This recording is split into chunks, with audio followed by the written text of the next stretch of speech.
What do you see as the biggest, trend or factor that will continue to transform the industry in the months and years ahead? So as a wrap up, right? Everything that has happened so far in these years has set us up for the next revolution. Whether it's visibility, now we're talking about digital freight matching, but all of this is leading us into the next wave, which is the data revolution. Literally, the purpose of this data revolution is how do we start taking the efficiencies to that next level. Now, whether we started off tracking a truck from pickup to delivery, now we're feeding loads even before they become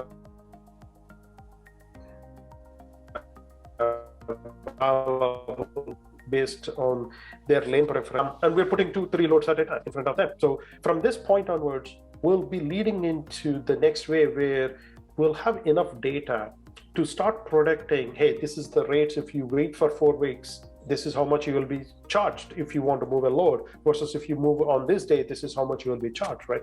These are all coming down the pipe. So, I mean, in many ways, every year that goes by, I think we're running, 5-6 years of innovation to really put transportation on, fast pace here, really fast pace. If I want to look back 5 years from now or 10 years from now, we'll be really, really more efficient. People and transportation, as it has always been, is really seamless to the end users, but with a lot of efficiencies in my viewpoint.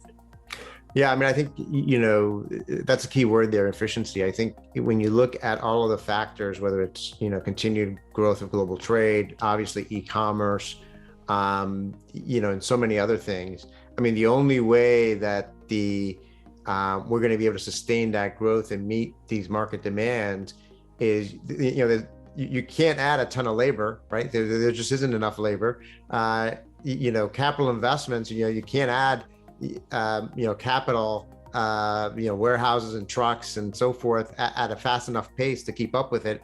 So really the key thing here is driving efficiencies, because there is, as we talked about earlier, there is so much waste. So that's really the low-hanging fruit, is how do we leverage technology to really eliminate some of that waste and inefficiency, and that's going to go a long way to helping to keep up with this rapid pace of growth that we're seeing in the industry. Jeff, final thoughts on this topic? Yeah, I mean, if you shut Prasad and I in a room for a couple of days, we could talk about this for 24 hours or 48 hours straight.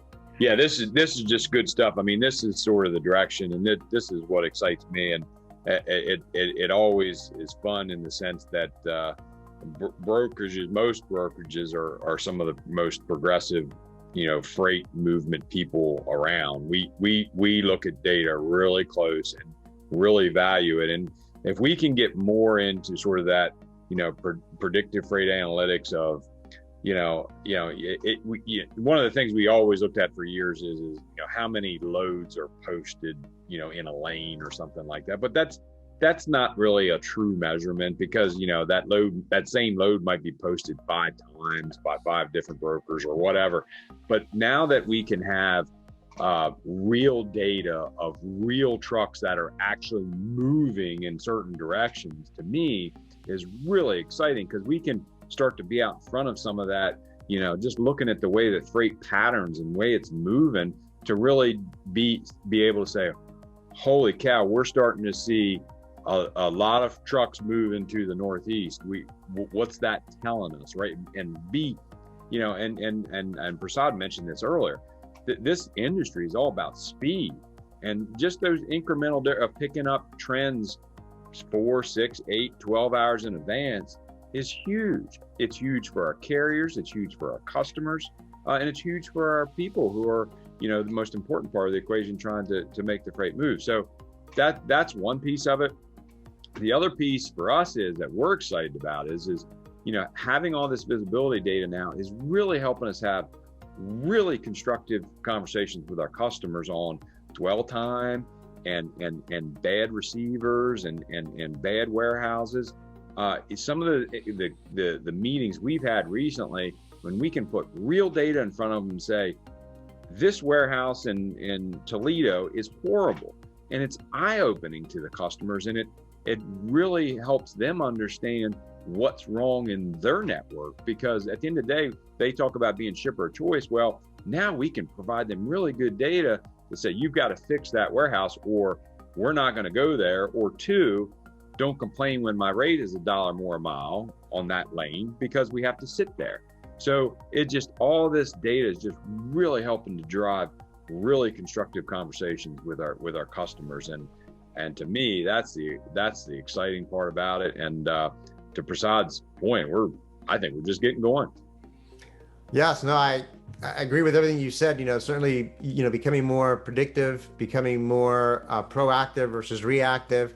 Going back to the Olympic analogy, Prasad said, the Olympics, fractions of a second, make a difference. Huge. And to your point, Jeff, having hours of advanced visibility or even days of advanced visibility and knowledge, just gives you so much more opportunity to, identify those opportunities and keep those trucks moving and, meet the expectations of the market.